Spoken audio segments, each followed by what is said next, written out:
Everybody that was in charge of running this ship is dead. It all falls to us now. Welcome back to IGN FanFest. Sci-Fi's latest original series deals with deep space travel, interplanetary colonization, and the small matter of the survival of the entire human species. So here to talk about their new show, The Ark, showrunners and executive producers Dean Devlin, Jonathan Glassner, and from the cast, Christie Burke, Richard Fleeshman, and Reece Ritchie. Guys, thanks so much for being here. Thanks for having us. Thanks. One of the things that struck me about the show is you guys have very cool looking spacesuits from a production design perspective. What can you talk about some of the inspirations? Because there's been so many spacesuits, frankly, in all of science fiction. So this is inspired by one that's actually being developed at MIT. It grabs onto every artery of your body so it can control your blood flow. And it tightens up. And then the helmets, we wanted to do something where the helmets had the oxygen tank as part of the helmet instead of the standard one on the back, because we wanted to keep the thing on the back for moving around for EVAs. Got it. Cool. And in terms of, it's got to be one of the perks of being an actor. At some point, you just have to be stoked about, like, isn't it fun that I get to wear a spacesuit all day? On a daily basis. Yeah. We're just like, is this real? We get to put spacesuits on and walk through doors. I go, And then, I mean, in terms of just, I don't know if you guys are gamers or anything, or movies or anything. Like, in terms of, are you? Like, okay, then where do these suits rank for you then? It's super cool, you know. It's and to know that a lot of our tech is from original, like, real life sources, because a lot of these sci-fi things they're completely pie in the sky. But what's really cool about what Jonathan and Dean have done is they've linked it into something that's actually tangible and real, and just kind of notched it up a little bit. We're 100 years in the future. So we haven't, a lot of shows are like 2,000, 3,000 years ahead. So this is kind of, it's cool when you watch it, you feel like it's somewhere we could perhaps go to. Right.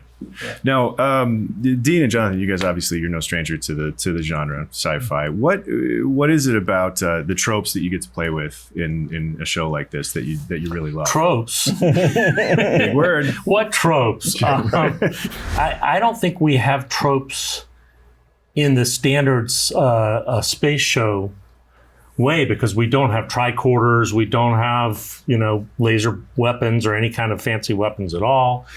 It's all based more, it's a little bit more like Mars, the movie Mars, or it's a little more based in reality. Yeah. But we get to play with all the fun of, sucking people out into space and, exactly. Yeah. those kinds of tropes. Yeah. No, it's really cool. And we have sliding doors as well.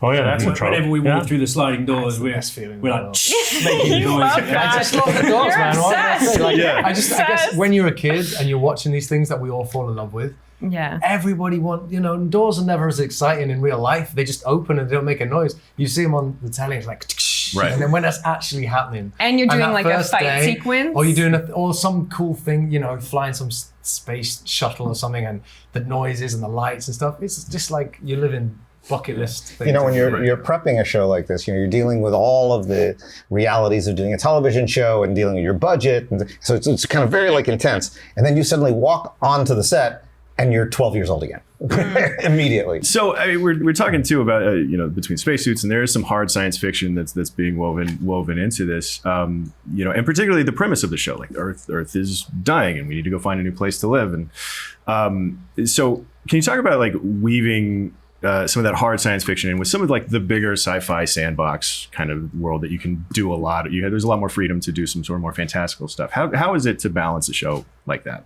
Well, I think that's the fun of science fiction, is you can talk about issues that maybe you can't talk to your uncle about over dinner, but you can discuss this episode. I met my uncle. I grew up, a fan of the original Star Trek.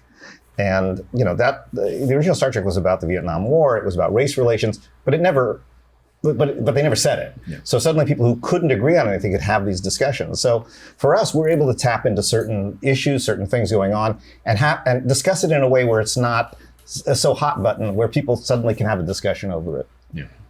Everybody's got all the secrets, and you're slowly revealing who's telling lies to who and why and all this stuff. How much of that did you know from the start? How much of it did you want to know? Do you want to know other people's secrets? How much of it was playing like that? This is quite cool, because we were all sort of taken into the Room by Dean to tell you a bit of information about your Yeah. character that only you can know. Don't Yeah. tell It's like anyone. absolutely Yeah. do not tell anyone, Yeah. which has never happened to me on any job before, and it's quite obviously hugely informative as an actor in your own character. But then to have those secrets and keep them the way we did, and then Yeah. have it And we revealed to didn't everyone tell each throughout other. the thing. That was really cool. did. And also to be in We the wouldn't car tell on the way each- back from each set and other. have your like colleagues go like, I think that I think X, I Y, Z, know you know, your and it's like, I'm saying nothing. secret. yeah, it was Yeah. cool. It's really No, that's cool. great. That's great. So how long do you see this show going? And also, if I can just, I guess this is the part of the interview where I pitch you an ending to your own show. Is there a version of this show where they don't make it? Like, is that the type of sci-fi kind of thing that you, like, in terms of like using science fiction to make statements that aren't necessarily explicit, right? Well, Is that something you would be interested in? I would say to you that this, and this may give away where we ultimately get to, but we're optimists. And there is a trend now of super dark and super edgy shows. And I get it. They're very compelling and fun to watch, but it's not what I'm really interested in. And I think Jonathan and I share this in that this show is really about the triumph of human spirit. That, you know, look, we just watched the world go through a giant pandemic, you know, and it brought out a lot of conflict, but it also brought out the best of people. And I think ultimately we triumph over our conflicts. And that's what this show is all about. Fun to play it that way? Yeah. Absolutely. I mean, the thing is, when you've got guys like Jonathan and Dean in the driving seat, we can all just take a back seat, and the experience in this genre, particularly that these two bring to the table, is just a real privilege for us to be in a position to kind of be part of the show. And that's certainly how I felt getting on board. Cause Okay, let's Yeah. not kill his character. Yeah. Did I get away with it? Oh, I thought you were gonna kill him. He lives. The other two, you're still on That's another the, still two on the block. episodes. but- Okay. Well, so the arc is airing right now Wednesday nights on Sci-Fi. We're 3 episodes into the season as of right now, and you guys brought a clip from Yeah. the next episode of the show. So let's take a look at the clip, and we'll come back and we'll chat about it for a second.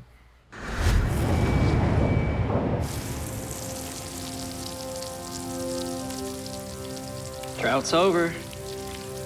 Drink up.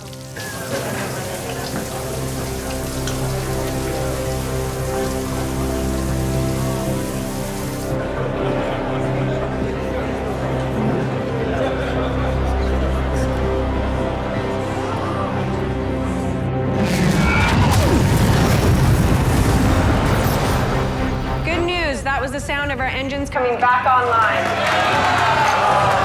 We're on the move. Give us the bridge, everyone out.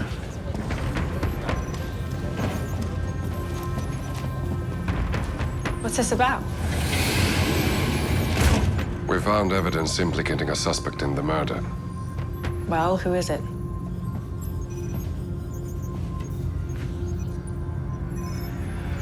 You.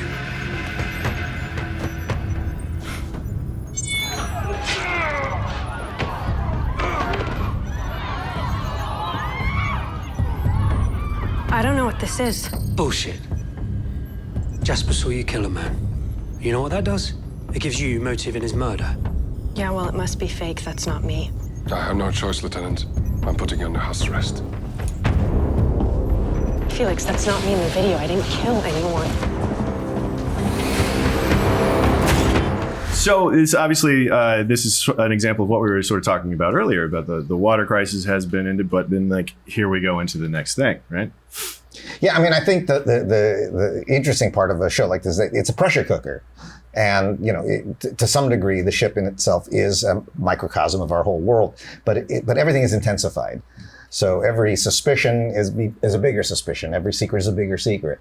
And then when real secrets come out, they're under so much pressure to deal with that while trying to stay alive. Right. It's not really a bathroom break kind of show. It's not like you can't really go, I'll come back in 5 hours, I'll just make a cup of coffee and come back. It's like, it's going 100 miles an hour the whole time, you know, which is, it's a thrill.